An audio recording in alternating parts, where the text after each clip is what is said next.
Keywrite, specializing in all aspects of property lettings and management. If you have a property, tenanted or empty, contact Keywrite on 0208 808 5789, where you'll be sure of expertise, competitive pricing and first-class service. Visit www.keywrite.co.uk.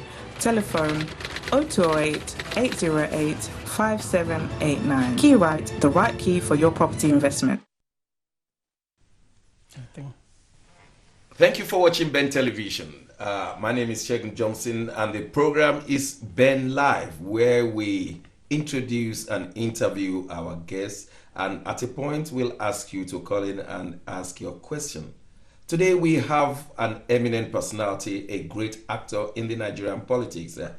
He was born into a business family. He became a soldier, rose up to the position of Chief Security Officer of the President of the Federal Republic of Nigeria.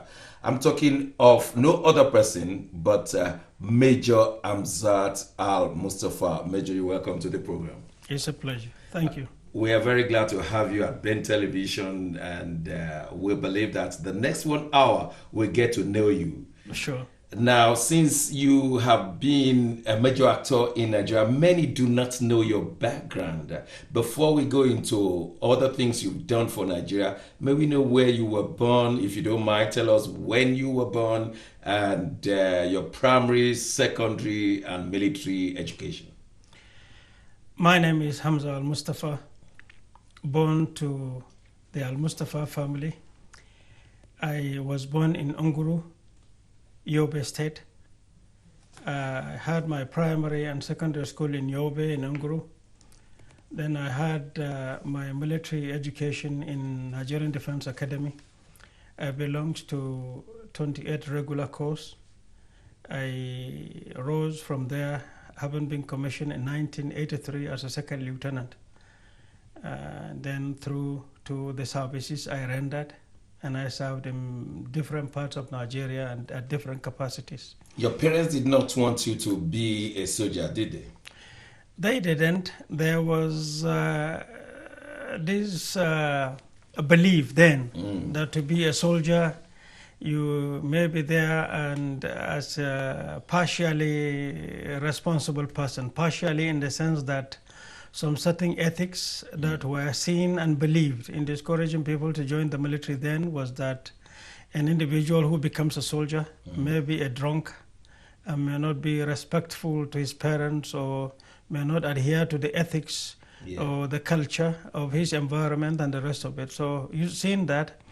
I had to find my way, did all my things secretly, interviews secretly, and then I gave my address as Kaduna Polytechnic up, and when I became a bit senior and a bit difficult to get me withdrawn from NDA. Then your parents knew what you'd been up to. Sure. Okay, and you rose to become the ADC of General Sani Abacha, then the Chief of Staff. How did you do that? I mean, how do you easily become ADC of a general like that? I wasn't his ADC. When he became head of state, I think that is the area we are talking about now. I was appointed his chief security officer. Okay. A position you found yourself is where seniors must have seen you to have been fit and qualified for it. Okay. So I found myself there. I have the belief that whichever responsibility or responsibilities that comes to me, it should be seen to be done very well. I found myself there as his chief security officer. Okay, what did that entail exactly? What were you doing as the chief? Because the country has a national security, and then you became this. So what was the difference? What exactly were you doing? First, the primary assignment of chief security officer to the commander-in-chief is that of providing security first and foremost to him, to the first family, and to the seat of government, meaning the presidency. The entire security is to be coordinated by CSO. And the difference between CSO and National Security Advisor is that the National Security Advisor is the head or the chairman of Joint Intelligence Bureau, where intelligence services reports to, so he chairs that forum. Okay. while the CSO is him that has the responsibility of keeping the presidency afloat. Yeah. Yes. Our viewers will want to know, they said you were tough while you were the CSO. Is it true that you created separate squad units and things like that? Because there are so many things said about you. Yeah, sure, I know. Well, to those who wanted to uproot General Abacha, have had the resources of utilizing the media indirectly, and most unfortunately, sold so many wrong messages to the people. I took oath to defend the president, to defend the presidency, and that was what I did as a soldier. To those, General Abacha actually was to be overthrown up to 8 times that I think I know. 8 times? Yeah, but only 3 were known. All the rest failed halfway or through to the execution point, and then the initiators of such moves were retired, identified and retired. And we were the last point to be broken.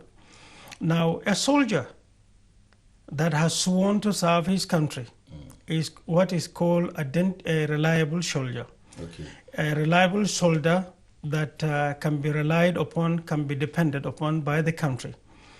Now, if you are a soldier and you are entrusted with responsibility only to see you as a half-baked, then that is a disservice to the country that nobody will want to see.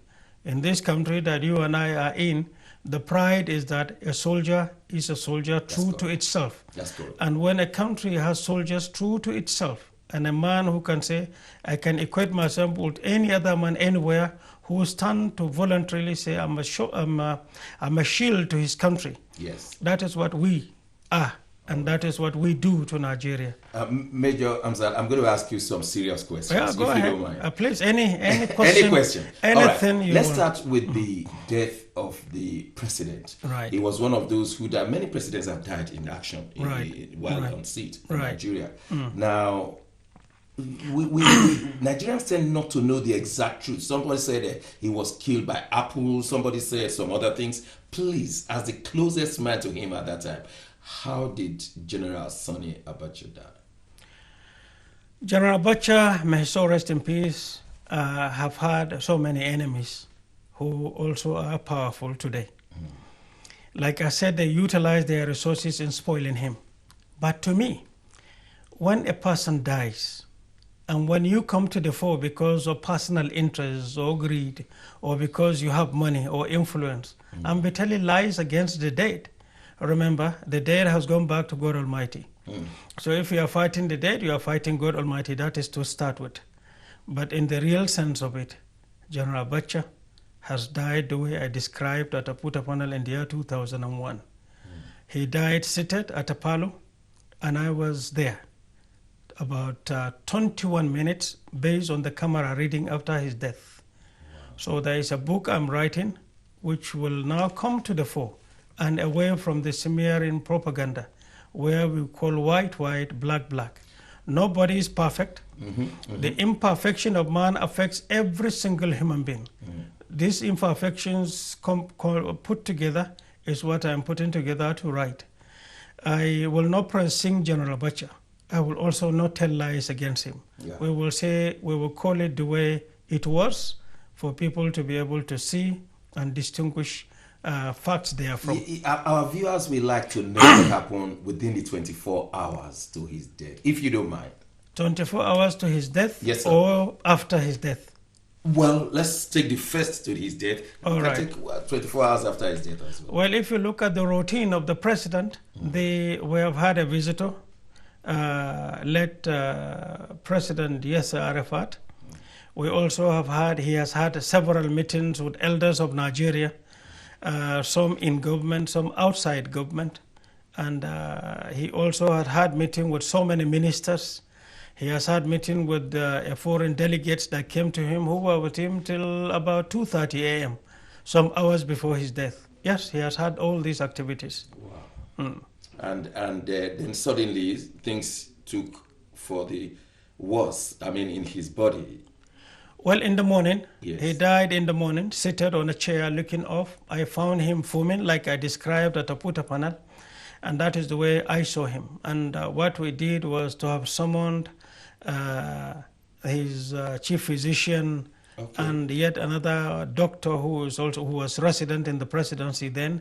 They came and tried their very best. I also did all I could in getting some other elders to have joined us. I used all these initiatives. Unlike some of the publications that you could see in papers when I was in detentions, a lot of people were writing so many things in magazines, in online, in newspapers, purported to have come from me. I have said nothing other than what I said at the Puta panel. But people took advantage of my detention to have written so many things purported to have come from me. Okay. What is coming from me is the little I'm telling you now, and the much that will come through writing, and I'm on it. Okay, 24 hours after. So how did you collect the chiefs of staff, and then how did you get to Abdul Salam to be the next head of state? You see, with the death of the then head of state, General Sani Abacha, Yeah. it left a very serious vacuum. It wasn't the death alone. At that material time, Chief of General Staff, that is Vice President, was not appointed by the council. So meaning in Nigeria there was no president, there was also no vice president. No vice president. Yeah. So that in itself had created a vacuum where, if not properly managed, may lead to bloodbath. So it was left for us to now determine what to do with the situation. And God Almighty gave us the sanity and the comportment and the composure to have actually worked out one of the passages I used in inviting everybody to the presidency. This I did, including him that succeeded General Abacha. Okay. And I succeeded in doing that quietly but with speed, such that the key actors that mattered in the country at that point in time were all housed in the presidency. Okay. And the essence of this had to do with the security of the country and the need to have a very smooth transition. All I did was to make sure that there was no bloodletting, and then the country was to remain intact, and there was peace. And now, God helped me in doing that. Now, if you don't mind, I want to probe a little bit further. Right. General Husseini was there, Yes. Bamaye was there, Right. and so also Abdul Salam. How Right. did you then arrive at Abdul Salam? Was there any remote control from somewhere? And I'm talking from former president. There was no any remote control against what so many people insinuated in papers, like I told you. They took advantage of my incarceration and said so many lies. First, it was as a result of the idea and the need for continuity. We had 4 options, like I told you, like I said at a Puta panel in the year 2001. One, hierarchy. Hierarchically, the Chief of Defense Staff, in the absence of Chief of General Staff, in the absence of Commander-in-Chief, Head of State then, the Chief of Defense Staff was the most senior, and that was Abdul Salam Abubakar. The most senior in terms of rank and seniority militarily was General Husseini. But there was also a group that constituted the force that brought the government to power. And I was looking at that time, General Gumel, late General Gumel, and General Bamayi. There was also another option, which many people didn't know, of having yet a different layer of senior officers from brigadier generals, at least to have somebody who will give the country a clean slate transition leading to democracy. All these 4 options were there for us to manage, but then looking at the cons and the pros of all, with consultations of military and civilian senior officers at that time, at the end of the day, the mantle fell on General Abdul Salam Abubakar. Okay. God gave us the opportunity to, if we had wanted, have effected the change of the course of Nigeria's political history, but we did what we did the way it was, all in the interest of the country, in the interest of peace and security, in the interest of the image and protection and that of the military, and then the country itself in terms of leadership, so that you are not looking at Nigeria alone, you are looking at Committee of Nations and the way it was looking at Nigeria then. I'm going to ask you, sir, have you ever taken part in a coup in Nigeria? Yeah, yes. Twice? As a CSO. No. Twice? No. Only once? Yes. Okay. You say a coup. Yeah. You know, coups are of different levels. Okay. There are initiators, there are those who will conceive it, and there are those who will fund it, there are those who will act it, and there are those also who will manage the system when it comes. Wow. So to the lower level officers, there is nothing. If unfortunately you see yourself floating with the system at the material time, your services are needed, you may be considered to be participatory. But participatory within the wave of orders. Yeah. I found myself there. And do you think coup can happen in Nigeria anymore? I don't see it happening. Okay, you don't see it happening. I don't see any. It can never happen again. No. We've passed that level. No, we have passed that. Actually, at that point in time, you know, the attitude or the marriage of convenience between politicians and the military, and the acceptance, which was the most critical issue, the acceptance of the act, which is the last aspect of the stage of any coup anywhere in the world, is no longer acceptable around the world. You may do it and know at the end of the day that you will not be accepted. There are many phases of it, but all the phases are important. But if you look at the last phase, which is acceptance by the people in the country, acceptance by Committee of Nations around the whole world, you realize that 50 of conception, conceptualization, of mobilization, of execution and adoption are all just 50%. Acceptance is also 50%. Wow. So today, the last 50% has outweighed the former 50%. So that is no longer fashionable and unacceptable thing. What matters today is entrenchment of democracy, entrenchment of the rights of man, entrenchment of the practice around the whole world, so that the country can now participate with other committees of nations, and then so that the rights of man and the right of the country will be. This is what is fashionable today.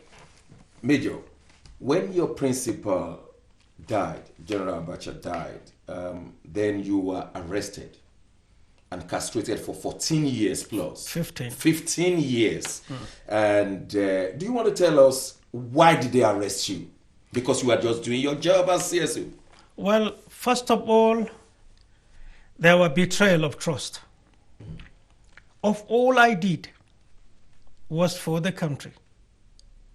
But instead of seeing the services we rendered that was selfless, at the end of the day, I was coined and charged for many, many things that I never dreamt of. First of all, the first charge given to me when I was posted to Enugu was an allegation when I was there that I had so much money. I was eating in Chinese restaurant. And that is there, no and I was not staying in barracks. I was staying in Liquor Lake Hotel.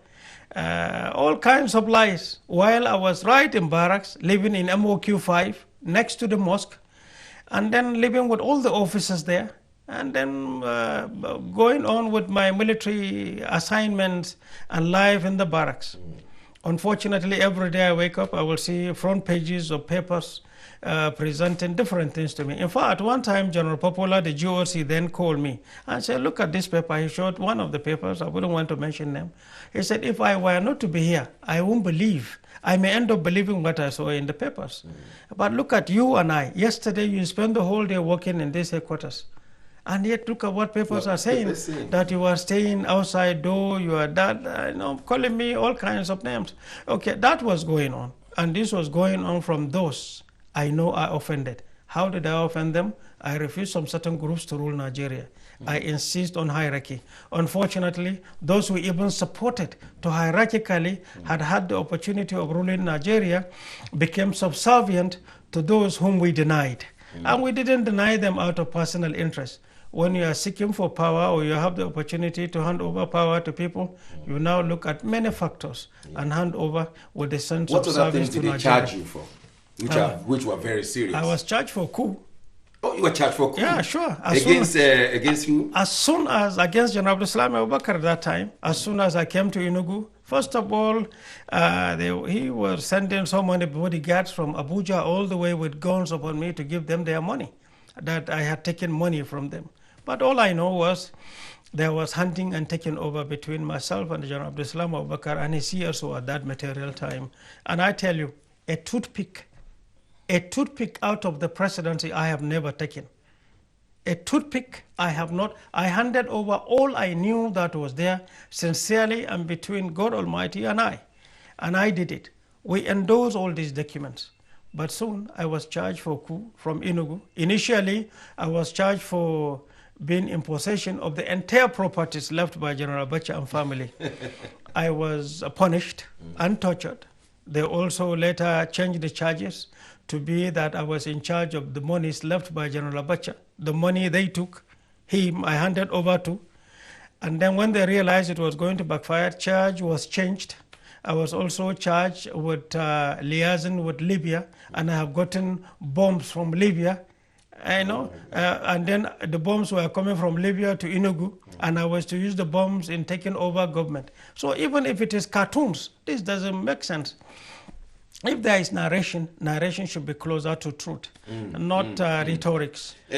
So some of the allegations made against you were that you were organizing some squads, that the wife of the General Abacha, asked you to arrest some of the girlfriends of the president. Was that true? All these were stories created by people.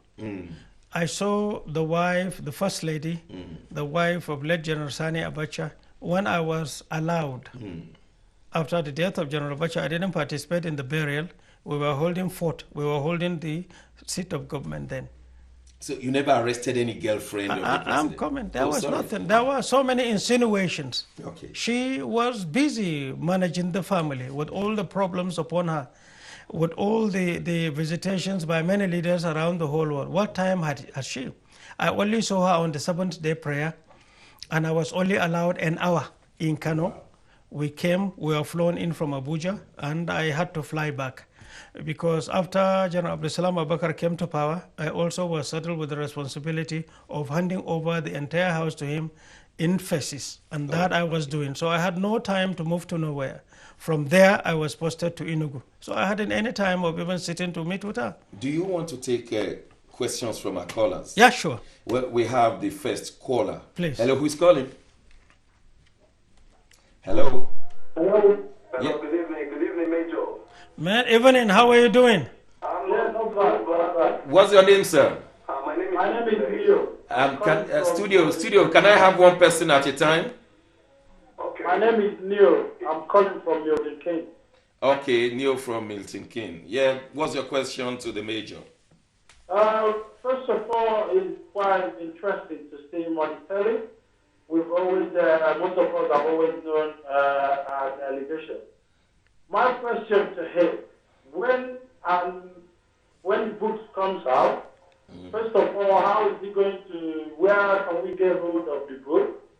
And also, my personal question is, when he sees Obasanjo evil man, can he help us do with him what is supposed to be done? Okay. I didn't get the right question right. You say number one, there are two questions. Books, when I got that one. Where and then Obasanjo, what do you want to say about him? First, about the books, it will not be hidden. It will be made public, and I intend to do that for many reasons. For posterity, to know that Nigeria, like any other civilized country, must be seen to be on the path of truth. The imperfection of man has affected every single human being. No president or no leadership or group of people who will form leadership will say, I have come to government and there will be total perfection in what I do every day. After all, even laws are being adjusted by time and by taste and desire of man. So the books will be open to people. When? This year, next year? No, as soon as I finish, I still have an appeal pending in Supreme Court. Okay. When that is over, I am going to launch 3 volumes of books. 3? Yes, to show the trial. The trial first will be open to people because so many things had happened in the court of laws in Lagos and elsewhere, and then deliberately these powerful people have paid and kept away so many facts that had happened in a court of law for people to see and to know and to appreciate. Rather, they prepare to now turn black against white into black against us, and that is what people have gotten to know. So we will take the documents of the court, signed and endorsed by judges, and put them together into books. We'll come to the Obasanjo issue. Now the issue... Before we get that one, there's a caller waiting. Okay, please. I've noted we'll come to the Obasanjo. All right, please. Yes. Hello, who's calling? Hello, good evening. I was actually on the line waiting. My name is Dave. Yeah, your name, sir? My name is Dave. Where are you calling from? Yeah, I'm calling from Coventry. From Coventry, okay. Yeah, Middle India. good evening, Major. Thank you. Good evening, my brother. Yeah, you're welcome. Thank you. Actually, when I watched your court case, your court case at the Oputa panel also rigorously, and I can say like what I perceive. I know you're a practical man, a man that wants to come out and say it the way it is. But looking at the way Nigeria is today, we know that the present president now was once a military man who truncated democracy in Nigeria. I want to ask you, Major Mustapha, post Abacha and pre-Abacha government, there are still lots of continuation in let me say the military cabal that are still ruling Nigeria today, like our present president. Do you think that Nigeria is really ready for a change, or this partisan politics of trying to say we want to bypass corruption? Do you think is actually actualization? Is it realistic? All right. Thank you very much. Story. Thank you very much. You want to respond? Yeah, sure. First of all, let's start with the President Obasanjo's... Please go ahead. Yeah, sure. By the way, it was on record that he wrote that you are leading 1,000-man strike. How's it? You have the rest. Please tell us. Well, for President Obasanjo, I prefer to wait until he throws the salvo. The truth is, in 2013, when I regained my freedom, he sent a letter to the then President Jonathan with abuses in it, and 2 paragraphs of that letter were referring to me. And that is why legally I registered a protest to him, and in the open to say that I challenge him to an open debate of the history of Nigeria, at least from 1974 to date. To date, this I repeat, I don't mix words. We have to be seen to be agents of affection, promoting affection, peace and unity in the land. We have to stitch the gaps between the North and the South, the rich and the poor, the privileged and the non-privileged. We have to be seen to carry people along. That is the spirit, and not creating mutual suspicion or mischief in Nigeria. I have replied in this sense, and I know he was a former president, a head of state, a former president, and an elder. But me, I'm his junior. I am also not up to the age of his first son, I know. But when equality comes before the law, when the right of citizenry is being put on scale, when you look at Chapter 4 of the Constitution of Nigeria, then you cannot ignore the right of man. So you never headed any killer squad to strike for Jonathan? There is nothing. They have spent so much money. There was a sheikh that was paid such money to have smeared my name for 9 months after I regained my freedom. They are still at it. But some of us will never get cowed down to do what is right in the name of God. Okay, you put a panel. God has created us Nigerians. You put a panel. Yeah, was that the one that Sergeant Rogers was...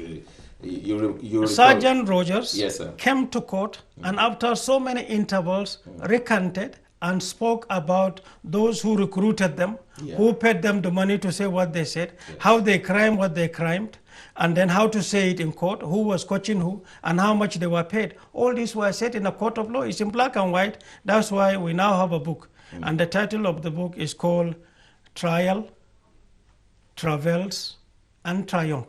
Trial, travails, and triumph. So Sergeant Roger has lied against you. Of Mustapha. He confessed in court, cried in court on oath, and swore, and gave so many instances about how the entire game was cooked and sustained against us. So you never had a hand in the killing of Kudirata? You will see the books, and God willing, if we lay our hands on the tapes, I will want the books to have the tapes side by side. Wow. Sure. We just put the CD. We have a caller. You don't mind? These books are in 3 volumes. There is one last question I have not answered. Okay, go ahead, sir. The last question is... panel, that's the one. No, he talked about the real change in Nigeria. Oh, yeah, the real change. Yeah. The spirit with which President Buhari is providing leadership to Nigeria, that is the spirit with which every Nigerian should please join hands with him. I'm not a politician. Okay. But I believe in peace. But remember, in Nigeria's political history, whosoever sincerely rise up to fight corruption and to right the wrongs of Nigeria will have some certain forces fight at him.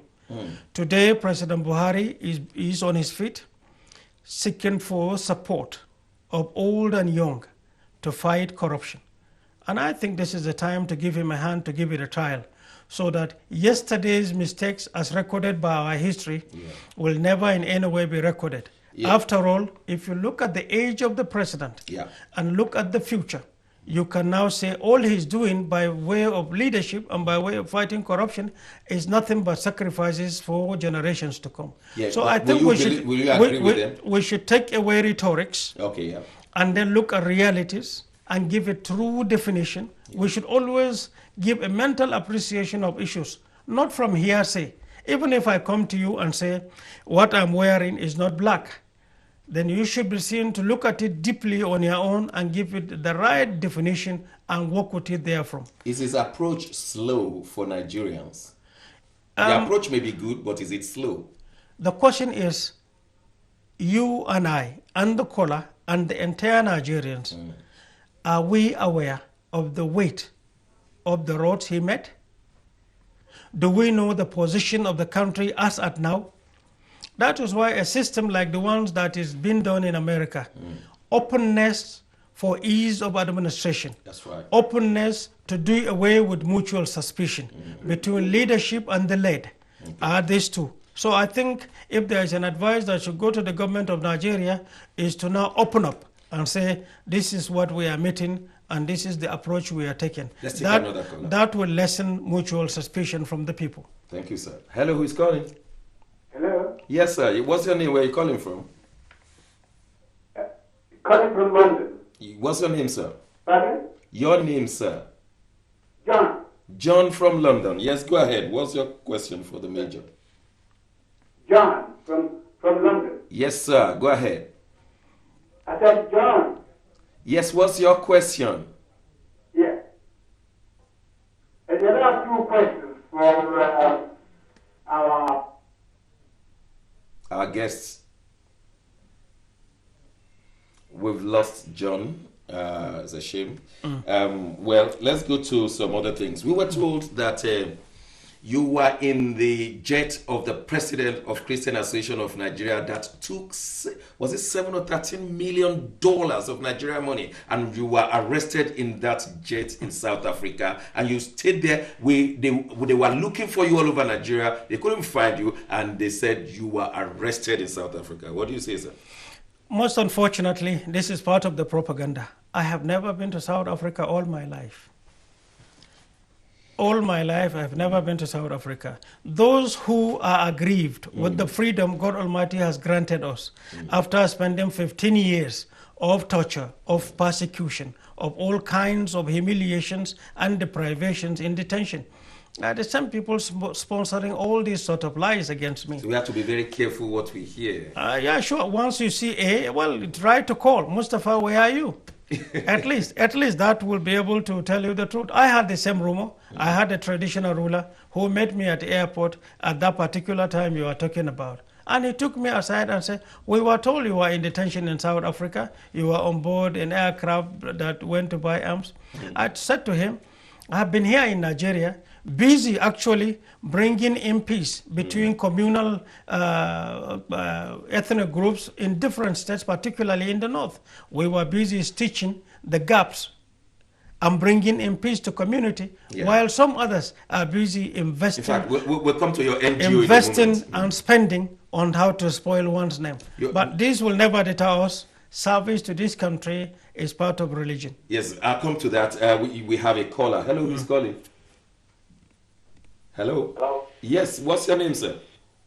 My name is Chimaroke. I'm calling from Aberdeen. Go ahead. First of all, I want to thank you, Dr. Shegu, for bringing this important Nigeria, especially in the history of Nigeria, to your program. My pleasure.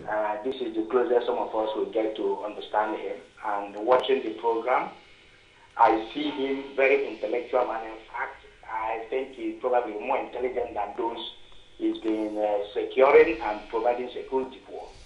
I have only one question for him. Yeah. My question is, why did he not take over himself when he had it on a platter of gold? All right. My brother Ndewo, first of all, never in your life entrust him that is bluntly seeking for power for his personal interest. That person is not to be trusted. At that material time, if we had done what you are talking about, you wouldn't have had the opportunity of seeing the other side of the coins.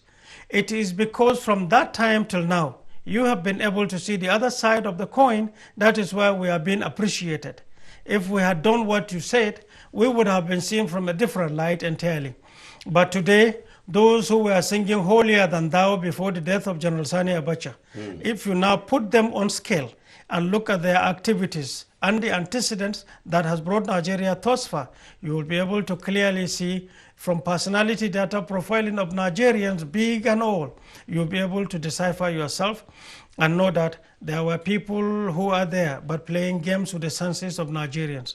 All that matters is now young men like you should dust up and wear your thinking cap and know what is right for Nigeria and have the right shock absorber and do what is right. If you are kicked, unite together and do what is right in defense of Nigeria and Nigeria's interests and Nigeria's future.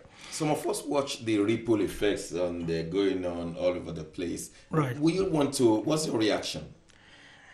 Ripple effect is an assemblage of some patriotic Nigerians, very exemplary, committed, who actually want to ignite the key of patriotism in the minds of the younger ones so that Nigeria will have a redefinition of its own course. We will, a group of these Nigerians who want Nigerians to look inwards so that self-appreciation and self-building will be the new spirit, where those in the north and in the south will bridge gap and hold hands together in realizing that God Almighty has decided to create all of us Nigerians, and the responsibility or responsibilities in our hands are to be seen to be primary in our daily activities. I was there, I am part of them, and I will continue to put in my best.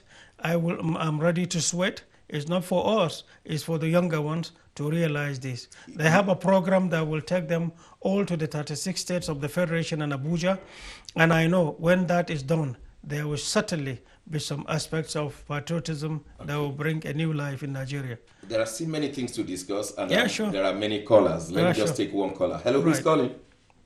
Mr. Ayobi Kwashe. Okay, where are you calling from? From London. Go ahead, sir. Hamza as Mustapha, I want to tell you, you have not been very honest. Yes. And that you knew about the death of Kudira. And Abacha himself did a lot of destruction to Nigeria. And I'm surprised that you have the conscience to look at people and say that Abacha was a great man.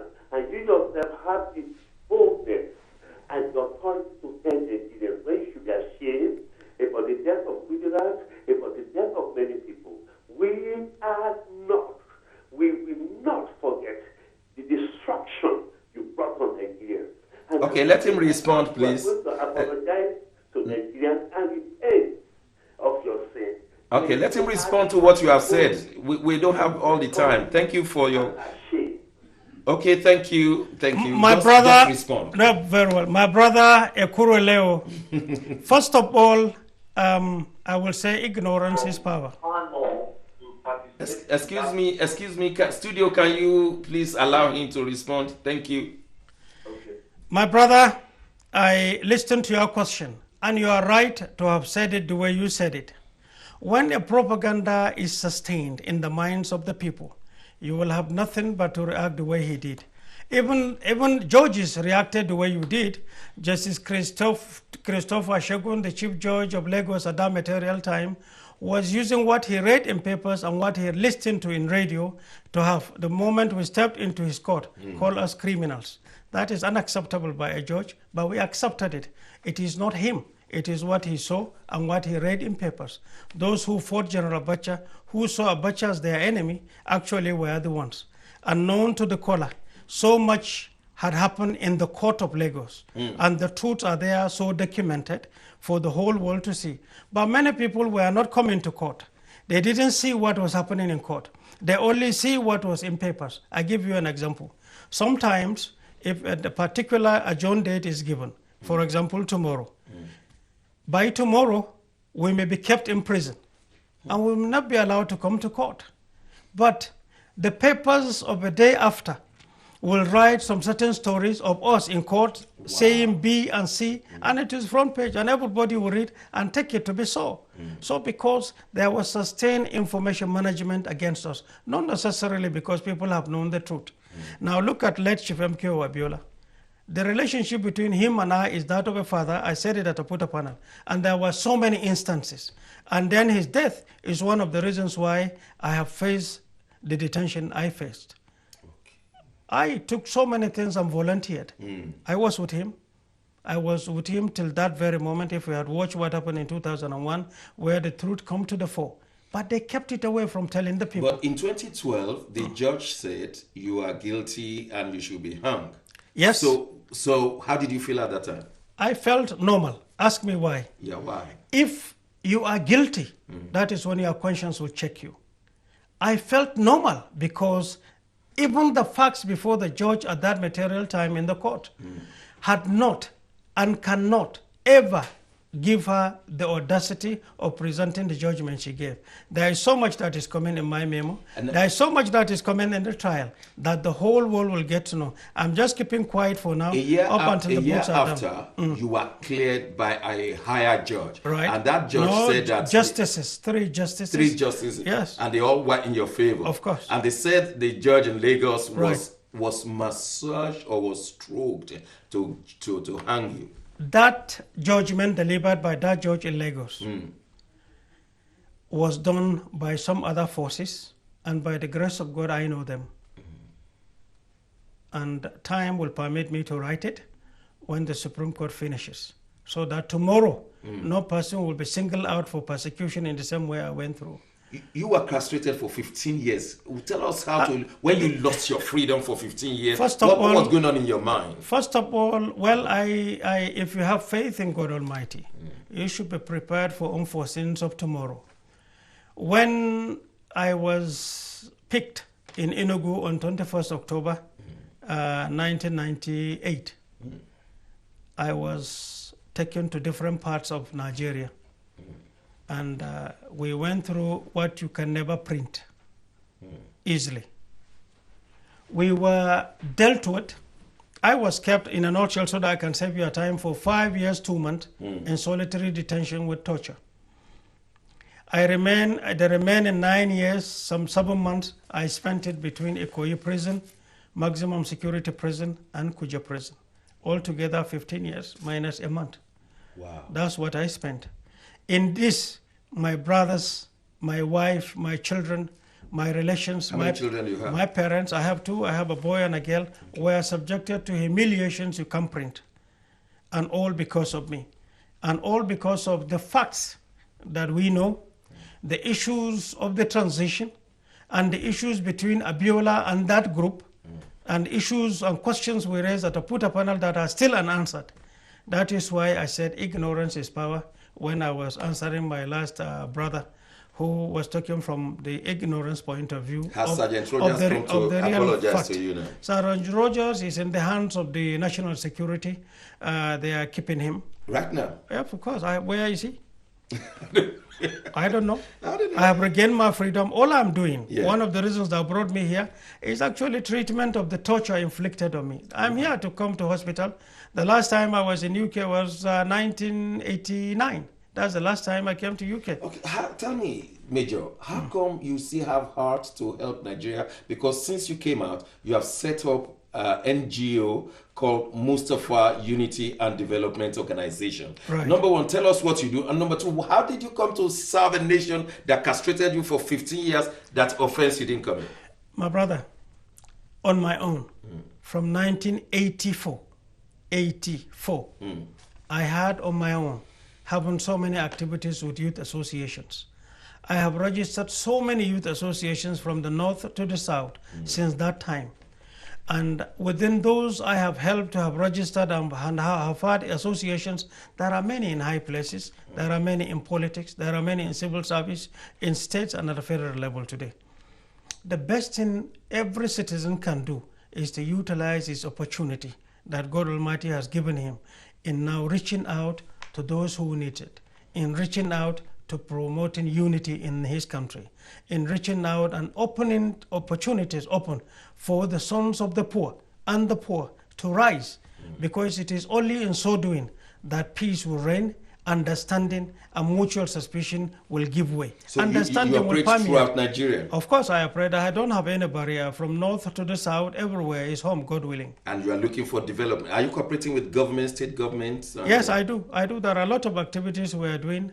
We've been to so many states so far. Okay. We are associating with so many associations in the north and in the south. I have just created an institute called Institute for Peace and Social Rehabilitation. Is affiliated to Abuja. It's a degree awarding institute with the affiliation. Okay. And also there are some other universities we are affiliated to, the University of Cyprus, and lately Global University in Holland. Where do you get funding from?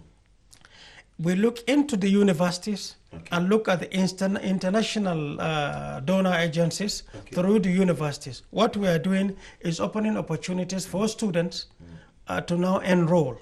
And then they go on subsidiary agreement. They pay little and gradually they get it paid up until they get their degrees or masters and up to PhD. What do you say to people who said you took $10 billion?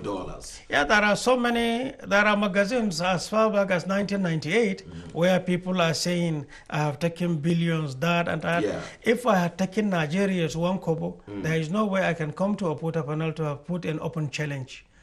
I am in Europe, here. I don't have a single account. Everybody can check. You have bankers, you have Nigerians. I don't have an account.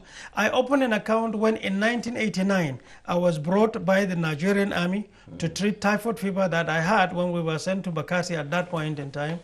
The essence of the account was to manage payments to the hospital. Other than that, there was nothing. And that account was just, I don't think I had up to £10. You'll be shocked. You can check it with Let me ask you a question about Barclays Bank. Check it, Barclays Bank. About your principal, Abacha. Do you think he stole money while you were working for him? General Abacha, first of all, I know so many things had happened against him. Okay. General Abacha's personal life, in terms of what he does and what he got, I am the least person to speak. I'm not a member of his first family. My role speaks for itself. General Abacha was there as Chief of Army Staff, right from when General Buhari, then now President Buhari, was military head of state, through to General Babangida, then as military president, through to he himself as president in power. But there were so many agreements with stakeholders, and these are one of the challenges I gave to his family. At what point in time was the stakeholders of Nigeria came together and look at modalities of containing sanctions that was initiated against Nigeria from different countries? And what was that modality? And where were money taken out of Nigeria to keep the money in the country as a modality of containing sanctions in Nigeria? Soon after Abacha's death, the stakeholders disowned Abacha. These monies were found in accounts. You see, when you decide an issue, a statesman or statesmen should own up to decisions and to actions taken. That is what makes a statesman. I'm going to ask you a current question. Right. Now, you have spoken well of the Buhari administration. Right. At what point and where do you want to help this administration? That you really want to come out if the president should give you a place to work in this administration? Where would you think you fit perfectly well? At the moment, unannounced, we are already doing so much on our own. Okay. For example, I was in the East when some certain crisis reared its head. I met Mustapha. I met so many other NGOs there. And so you spoke with the officials of Mustapha? I did. Oh, what was your position on IPOB and Nnamdi Kanu and all those challenges there? First of all, I think there are communication gaps. Okay. And then, whenever, take a look at Nigeria's history from 1960 to date, whenever any issue come up that has to do with corruption, look at the distractions and look at the diversionary tactics. That is what you look at it, and I'm seeing it from that perspective. We have to look at it deeply. The leadership of Mustapha and I have spoken, and I spoke at that place, and it was a gigantic gathering. And we used the memorial anniversary of late Deemed Chief Odumegwu Ojukwu. I was there, and I was even appointed as chairman of the occasion. Will you advocate that Kanu be released? Every case must be looked on its merit. Okay. See, peace of the country, unity of the country, welfare of citizenry are uppermost anywhere in the world.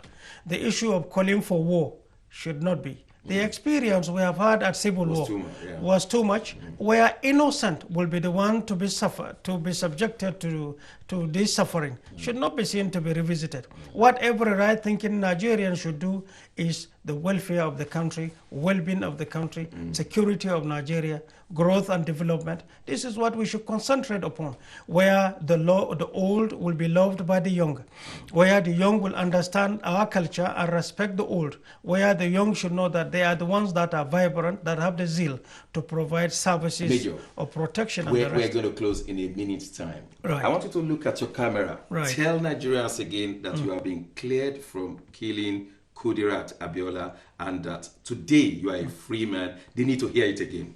Yeah, sure. I was framed, tortured, sustained, with witnesses procured, induced, and they confessed in the court of law. And today I have been released based on the contents of the paper. The public documents, court documents are public documents for scrutiny. Yeah. And so I'm saying that we have gone through all these odds where we were subjected to torture. One of the reasons that brought me to this country is to treat the injuries I have sustained. Yesterday is gone. Those who subjected us to persecution, may God Almighty forgive them. And I pray Nigeria will remain at peace. And I pray there will never be such persecution as I faced. And I hope those who offended us yesterday, and to those who, as a result of propaganda, have gotten themselves carried away, believing propaganda to be truth, will get to realize and look at the truth as established in the court of law and use it therefrom. And know that we are brothers and sisters.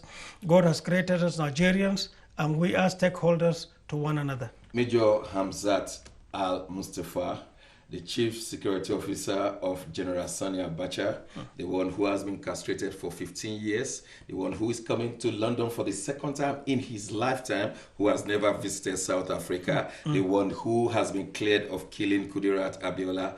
On behalf of Ben Television, say thank you for honoring our invitation. Thank you. We hope when your book is released, you will come and we will definitely publicize it. I look forward to it. Thank you. Thank you. It's a pleasure. Thank you.